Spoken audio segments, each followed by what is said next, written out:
What's up, everyone, and welcome back to our Clone Wars Chronological Rewatch. Today we're getting started with the Youngling arc and the episode The Gathering, which I think is a great episode. I love the Youngling arc. Which one's your favorite Youngling? Gungi. Yeah, mine too. I think he's everyone's favorite. Although Ahsoka says his name different. She says Gungi, I think, but everyone else says Gungi. Yeah. I'm going to go with Gungi. I like Gungi. It's adorable. Yeah. But yeah, this is the one where the Younglings go to Ilum. The first time we ever saw Ilum, and they get their lightsaber crystals.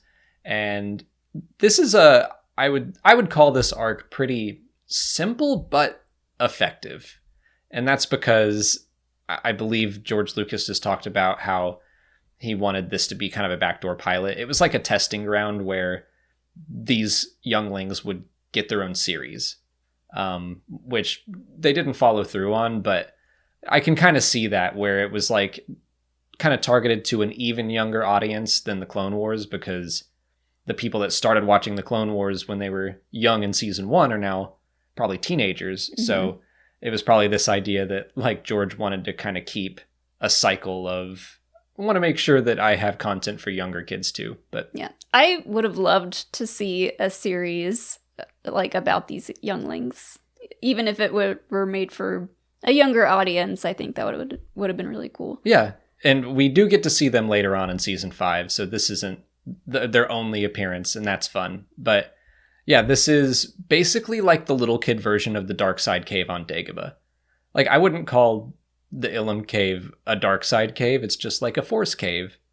And I love this idea that any youngling that goes in, the Force is like getting a sense of their mental state, their mind, and like what lessons do these kids need to learn, and that's how it knows what kyber crystal they need. Mm-hmm. Yeah, the Younglings go in, and we see each one's kind of insecurities or doubts, or whatever lesson they need to learn. We see them go through each one, and then they come out. Like, after they've kind of learned their lesson, they come out, and Yoda's like, good job, you did what you were supposed to do. And that's the theme of this episode, is he who faces himself finds himself, or she who faces herself finds herself. Or them, or they. Or them, or they.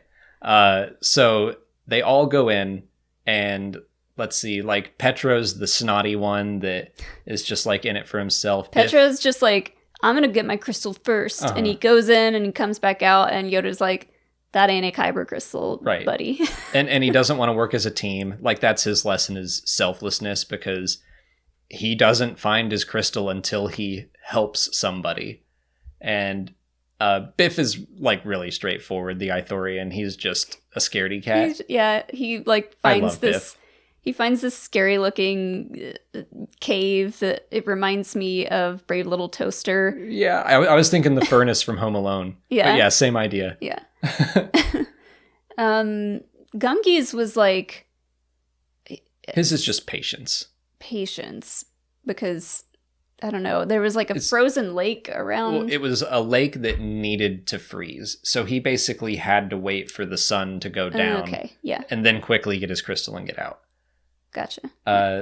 Zat was the one that was too reliant on technology and needed to learn to trust himself. Katuni needed... I feel like Katuni is kind of like Biff in a way, where it's just more... She needed self-confidence. She needed to believe in herself. Yeah. Yeah.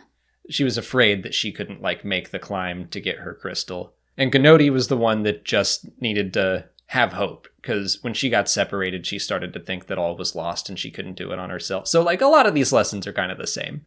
Yeah. Little like trust in yourself.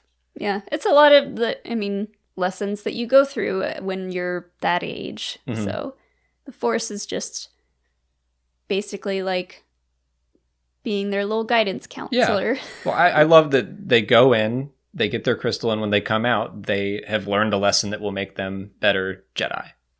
It's so simple, but it's so nice. And I like the characters. Gungi up here, Biff right here, and Petro's like down here. Way down here. Petro needs a lot of growth. He should get a couple more crystals, I think. Yeah, he needs to stay in that cave a little longer. And we're going to see him kind of still act out a little bit in the next episode, and we'll talk about that next time. That's a test of strength. So until then, please like this video, subscribe to the channel. Follow us on Twitter, Instagram, Facebook, and Twitch. And consider checking out our Patreon page. As always, thanks for watching, and may the Force be with you.